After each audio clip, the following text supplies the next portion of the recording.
പല വിദേശികളും പറയാറുണ്ട് Malayalam is one of the toughest language in the world. Malayalam എന്നത് ലോകത്തിലെ ഏറ്റവും പ്രയാസമേറിയ ഭാഷയിൽ ഒന്നാണെന്ന്. നേരെ മറിച്ച് ഭാഷാ വിദഗ്ധർ പറയുന്നു English is one of the easiest language in the world. English എന്നത് ലോകത്തിലെ ഏറ്റവും എളുപ്പ ഭാഷയിൽ ഒന്നാണെന്ന്.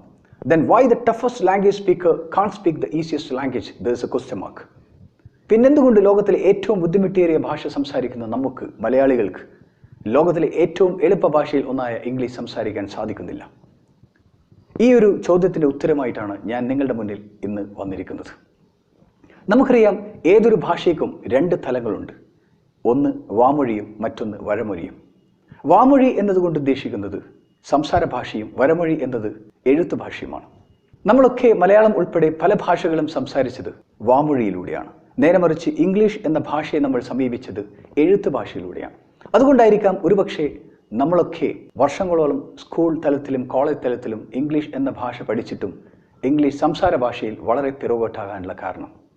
അതായത് നമ്മളൊക്കെ എങ്ങനെയാണോ ഇംഗ്ലീഷ് എഴുതുന്നതും വായിക്കുന്നതും അതേ രൂപത്തിൽ തന്നെയാണ് സംസാരിക്കാനും ശ്രമിക്കുന്നത്. അതുകൊണ്ടാണ് ഈ ഭാഷ നമുക്ക് പ്രയാസകരമായി മാറിയത്.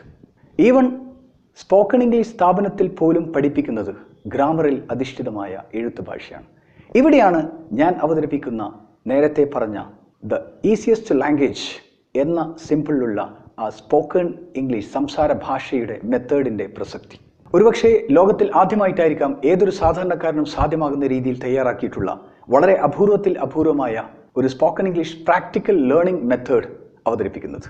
അതായത് വാക്കുകളെ എങ്ങനെയാണ് സംസാര ഭാഷയിൽ ക്രമീകരിച്ചുകൊണ്ട് സെൻറ്റൻസ് ഉണ്ടാക്കുന്നത്, സെൻറ്റൻസുകൾ എങ്ങനെ കണക്ട് ചെയ്യപ്പെടുന്നു, ആ കണക്ഷൻ എങ്ങനെ ഡെവലപ്പ് ചെയ്തിട്ട് സംസാരമായി മാറുന്നു, ഗ്രാമർ എങ്ങനെ ഒഴിവാക്കാം, എവിടെ ഒഴിവാക്കാം, സംസാര ഭാഷയിൽ സെൽഫ് മെത്തേഡ് ഉപയോഗിച്ചുകൊണ്ട് എങ്ങനെ ഏതൊരാൾക്കും ഏതൊരു സാധാരണക്കാർക്കും ഫ്ലുവൻസി ഉണ്ടാക്കി തീർക്കാം എന്നിങ്ങനെയുള്ള ചില വിഷയങ്ങളാണ് ഇനിയുള്ള വീഡിയോകളിൽ ഞാൻ അവതരിപ്പിക്കാൻ പോകുന്നത്. ഇതുവരെ നമ്മൾ മനസ്സിലാക്കിയതിൽ നിന്നും പഠിച്ചതിൽ നിന്നും വളരെ വ്യത്യസ്തമായിട്ടുള്ള ഒരു സൈക്കോളജിക്കൽ സമീപനത്തിലൂടെയാണ് ഞാൻ ക്ലാസ് അവതരിപ്പിക്കാൻ ശ്രമിക്കുന്നത്.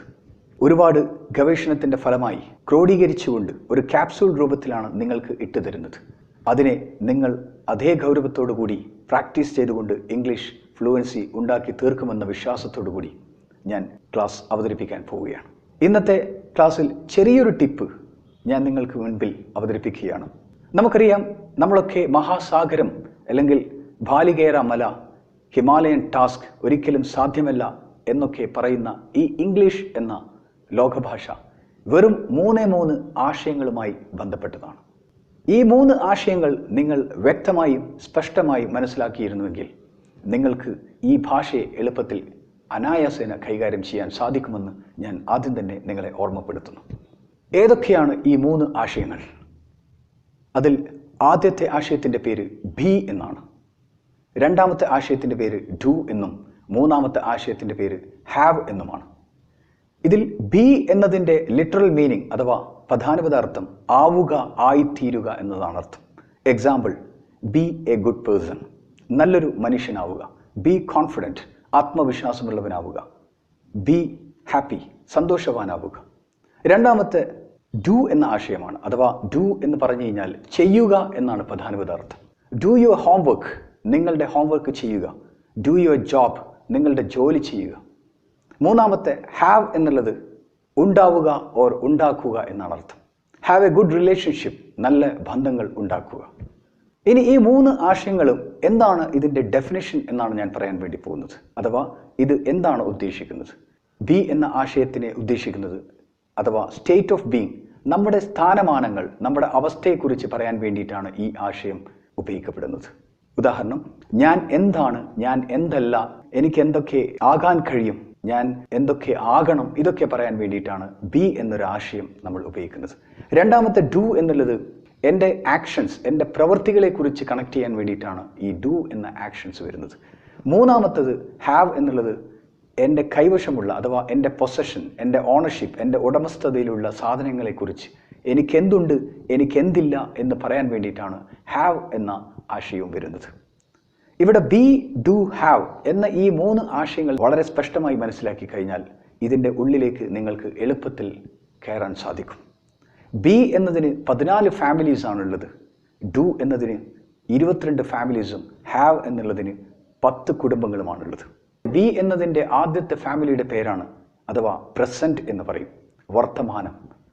ഈ വർത്തമാനത്തിൽ 3 മെമ്പേഴ്സാണുള്ളത്. ഈ ഫാമിലിക്ക് 3 മെമ്പേഴ്സാണുള്ളത്. നമുക്കൊക്കെ അറിയുന്ന ഈസ്, ആം, ആർ. ഈ ഈസ്, ആം, ആർ എന്നുള്ളത് നമുക്കെല്ലാവർക്കും അറിയുന്നതാണ്. പക്ഷേ ഇത് ബിയിൽ നിന്നാണ് ഉത്ഭവിക്കുന്നത് എന്നുള്ളത് പലർക്കും അറിയില്ല. ബി എന്ന ഈ ആശയത്തിൻ്റെ പ്രസൻ്റ് ആണ് ഈസ്, ആം, ആർ, അഥവാ ആണ്, ആകുന്നു എന്ന് പറയുന്നു. അപ്പോൾ ബി എ ഗുഡ് പേഴ്സൺ എന്ന് പറയുമ്പോൾ നല്ലൊരു വ്യക്തിയാവുക എന്നതാണെങ്കിൽ, ആം എ ഗുഡ് പേഴ്സൺ എന്ന് പറയുമ്പോൾ ഞാൻ നല്ലൊരു വ്യക്തിയാണ്, she is A good person എന്ന് പറയുമ്പോൾ അവൾ നല്ലൊരു വ്യക്തിയാണ്, ദേ ആർ ഗുഡ് പേഴ്സൺ എന്ന് പറയുമ്പോൾ അവർ നല്ല വ്യക്തികളാണ്. ഒരിക്കൽ കൂടി നിങ്ങളെ ബോധ്യപ്പെടുത്തുവാൻ ദൈവത്തിൻ്റെ മനുഷ്യ സൃഷ്ടിപ്പിലൂടെ വിവരിക്കാൻ ശ്രമിക്കുകയാണ്.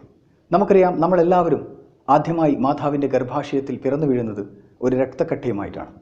ഈ രക്തക്കട്ടയോട് ദൈവം പറഞ്ഞു, ബി എവറിത്തിങ്, എല്ലാം ആയിത്തീരുക. അങ്ങനെ ആ രക്തക്കട്ട മുഴുവനുമായി തൊലികൾ കൊണ്ട് പൊതിഞ്ഞ് കണ്ണും മനസ്സും ചെവിയുമുള്ള ഒരു മനുഷ്യനായി പിറന്നു. പിന്നീട് ഈ ഭൂലോകത്ത് ആ മനുഷ്യൻ പിറന്നു വീഴപ്പോൾ ദൈവം അരുൾ ചെയ്തു, ഡു എവറിത്തിങ്, എല്ലാം ചെയ്യുക. അങ്ങനെ ആദ്യമായി കരയാൻ തുടങ്ങി, പിന്നീട് ചിരിക്കാനും കളിക്കാനും പഠിക്കാനും ചിന്തിക്കാനും അങ്ങനെ എല്ലാ കർത്തവ്യങ്ങളും ചെയ്ത് അത് കർമ്മനിരതമായപ്പോൾ ദൈവം സന്തോഷം കൊണ്ട് ആ മനുഷ്യനെ അനുഗ്രഹിച്ചുകൊണ്ട് പറഞ്ഞു, ഹാവ് എവറിത്തിങ്, എല്ലാം ഉണ്ടാകട്ടെ. ആ മനുഷ്യന് മാതാപിതാക്കളുണ്ടായി, സുഹൃത്തുക്കളുണ്ടായി, കുടുംബങ്ങളുണ്ടായി, കാറുണ്ടായി, ബസ്സുണ്ടായി, വീടുണ്ടായി, ബംഗ്ലാവുണ്ടായി, ആത്മവിശ്വാസമുണ്ടായി, ധൈര്യമുണ്ടായി. ചുരുക്കി പറഞ്ഞാൽ ഈ ലോകത്ത് എല്ലാവരും എന്തൊക്കെയോ ആണ്. That is called B.